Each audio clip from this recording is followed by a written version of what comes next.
May kwento ako sa iyo ng isang lugar na hindi mo mababatid sa unang tingin kung gaano kabigat ang nakasulat sa bawat sulok.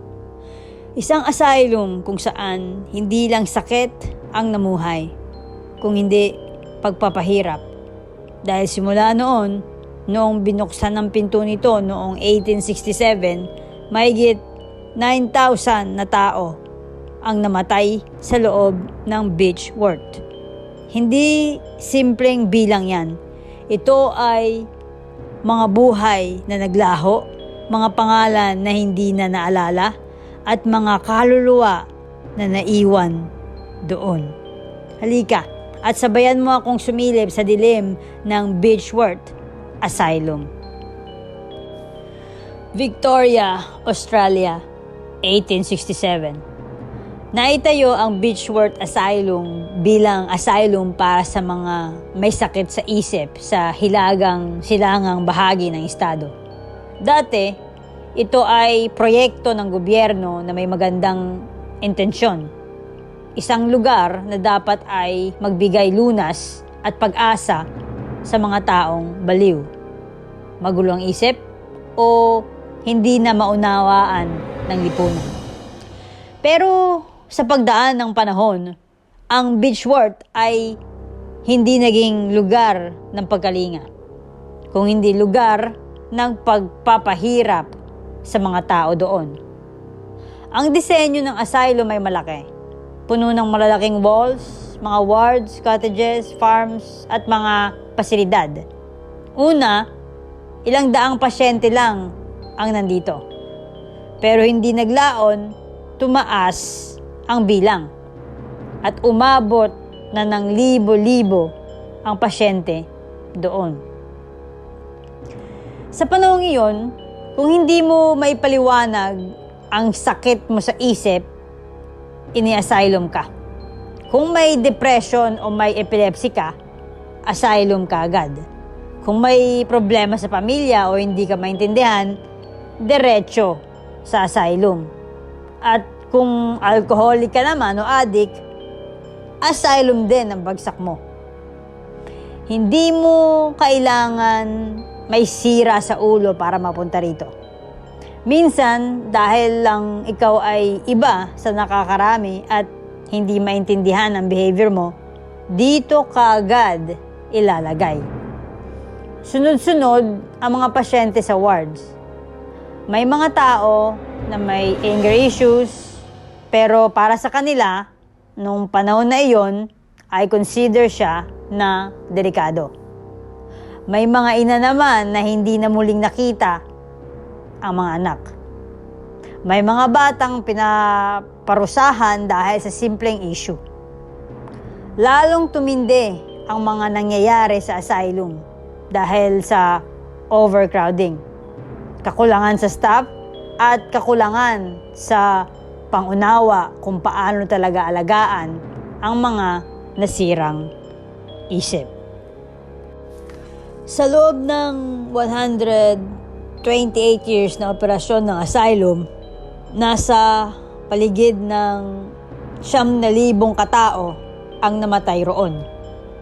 Maraming dahilan kung bakit nangyari ito. Noong panahon na yon, kapag na-admit ka sa Beechworth, halos habang buhay ka na roon. 2 pirma lang ang kailangan para maipasok ka, pero 8 pirma ang kailangan para makalabas. Kaya karamihan sa mga pasyente, tumanda na lang sa loob ng asylum. Hanggang sa doon na rin sila namatay. Parang death sentence ang pagpasok mo. Bago pa magkaroon ng modernong medisina, karaniwan ang mga sakit tulad ng typhoid fever, mga sakit sa utak, at simpleng old age. Dahil sobrang siksikan at madalas marumi ang mga institusyon noong 19th century, mabilis kumalat ang mga sakit sa loob. Ayon sa mga lumang record mula sa Trove, May mga namatay dahil sa kahina-hinalang pangyayari. Merong suicide, tulad ng pagkalunod sa dam sa kitchen garden at maging mga aksidente. Halimbawa, may isang pasyente na nabalian ng leeg habang sinusubukang buhatin ang sarili niyang kama.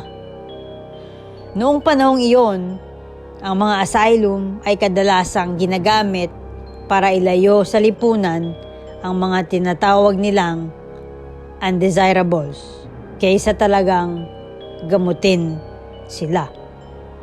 Dahil dito, maraming matatanda at mga taong may mild intellectual disabilities ang napabayaan at nakulong doon sa loob ng maraming taon. At ito pa, ang mga nakakakilabot na nangyari sa loob ng Beechworth Asylum. Noong mga panahong iyon, may mga treatment na ginagamit na kung tutuusin ngayon ay may tuturing ng malupit o parang torture. Pero dati, normal lang ito sa mga asylum. Meron silang tinatawag na electroconvulsive therapy. Ginagawa ito sa Grevillea Wing. Malalakas na electric shock ang ibinibigay sa mga pasyente. Dahil sa tindi ng kuryente, maraming nagkaroon ng nabaling buto, napunit na ligaments, at nabasag ang mga ngipin.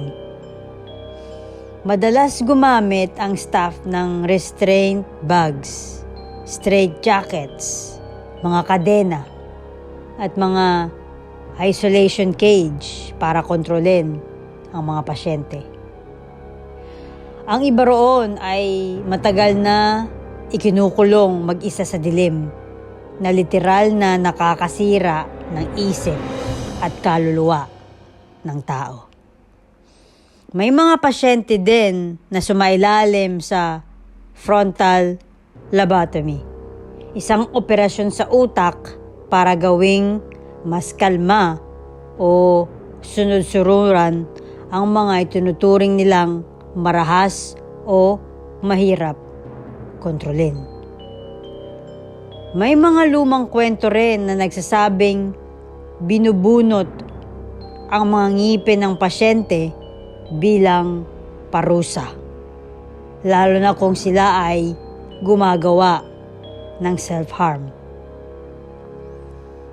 Dahil sobrang maluwag noon ang paggamit ng salitang lunatic, madalas na pinagsasama sa iisang lugar ang mararahas na kriminal at ang mga ordinaryong pasyente na hindi naman violent. Dahil dito, madalas mangyari ang karahasan ng pasyente laban sa kapwa pasyente. May isang lumang kwento din doon na tungkol sa dalawang inmate na naghamon ng brutal na laban gamit ang pickaxe para lang patunayan kung sino ang mas malakas. Ayon sa ulat, ang isa sa kanila ay pinagtataga hanggang sa halos mapira-piraso ang katawan. Sinasabi ng iba na ang kanyang espiritu na may dugo at wasak na muka ay minsang nakikita malapit sa entrance ng lugar.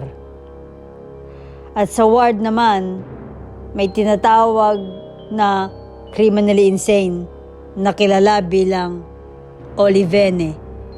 May isang pasyente na sinilitan ang lalamunan ng barbero dahil hindi niya nagustuhan ang gupit sa kanya.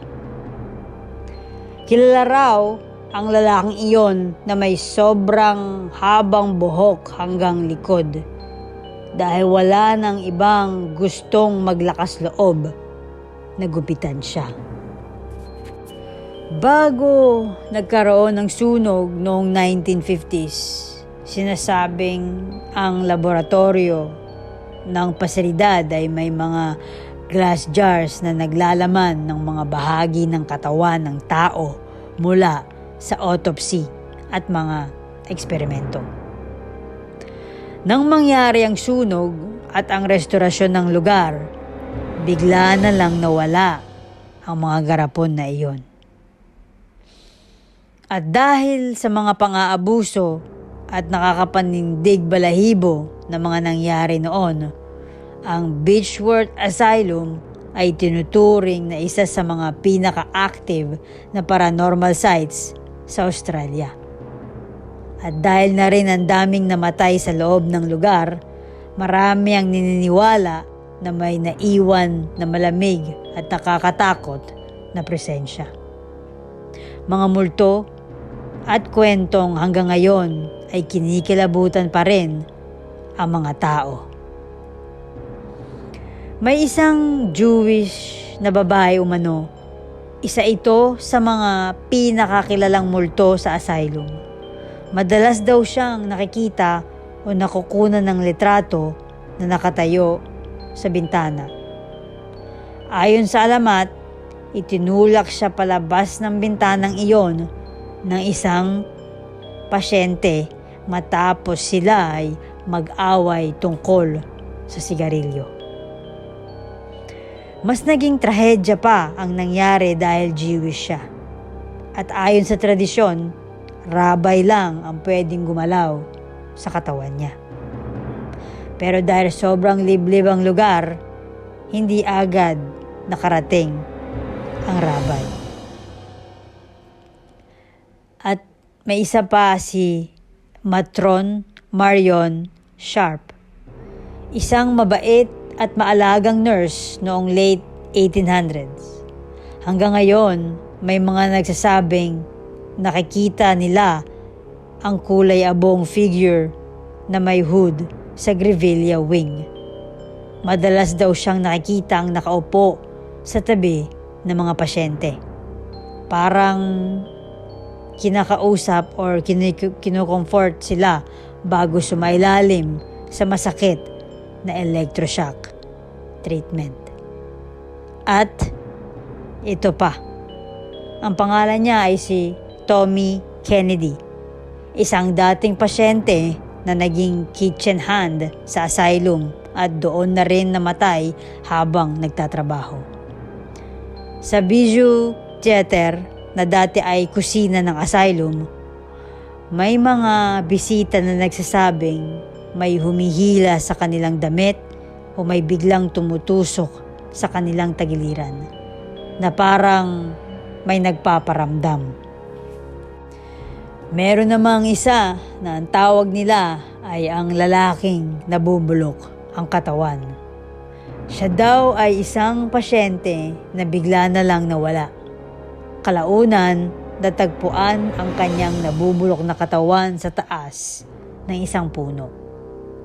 Sinasabi ng iba na ang kanyang espiritu ay nakikita malapit sa gate ng asylum tuwing madaling araw. Meron din daw isang doktor na hindi nila alam ang pangalan. Meron daw isang lalaking nakaputing coat na naglalakad sa mga koridor tuwing gabi. Madalas daw siyang makita malapit sa mga dating medical at experimentation wings ng asylum. Kung titingnan mo ng mas malalim, ang Beechworth Asylum ay hindi lang simpleng ospital para sa mga taong may mental illness. Para itong isang kulungan ng trauma, takot, at kalungkutan na naipon sa loob ng mahigit isang siglo. Noong mga panahong iyon, napakababaw ng pagkaintindi ng lipunan sa mental health. Kapag may kakaiba sa ugali mo, kahit depressed ka lang, malungkot o ayaw mong sumunod sa lipunan, pwede ka nang tawaging lunatic. At kapag napasok ka na sa asylum, parang sentensya na iyon habang buhay. Isipin mo ang psychological environment sa loob. Mga taong iniwan ng pamilya at hindi binalikan. Mga taong walang kasalanan pero ikinulong. Ikinulong sila dahil lang iba sila. Mga pasyente na araw-araw dumadaan sa electroshock, isolation, at physical restraint. Minsan, pang-aabuso pa.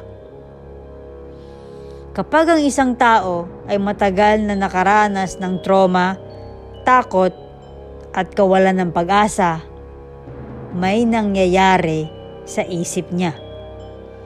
Nawawala ang sense ng identity, reality, at yung humanity nila. Unti-unti, ang lugar mismo ang nagiging breeding ground ng violence at madness. Ang iba ay naging marahas dahil sa desperasyon. Ang iba naman ay tuluyang nabali ang isip dahil sa mga brutal na treatment. At ang iba, tahimik na lang naghihintay ng kamatayan. Sa psychology, may tinatawag na collective trauma. Kapag sobrang daming tao ang sabay-sabay na nagdurusa sa isang lugar sa loob ng mahabang panahon, ang Beechworth ay literal na imbakan ng collective suffering. Sinasabing hanggang ngayon ay haunted pa rin ang lugar. Kung paniniwalaan ng marami paranormal investigators, ang isang lugar na nakaranas ng matinding emosyon tulad ng takot, galit, sakit, at paghihirap ay parang nagiging energetic imprint. Parang nare-record sa mismong pader, sahig, at hangin ang mga emosyon na yon. Maigit 9,000 ang namatay. Maraming kaluluwa ang namatay ng mag-isa, namatay ng hindi naiintindihan, namatay ng punong-puno ng galit o kalungkutan.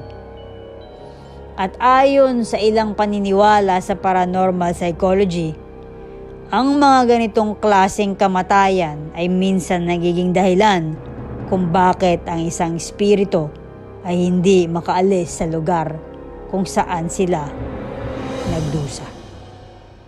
Hindi dahil gusto nila manatili, kundi dahil hindi nila alam kung paano umalis.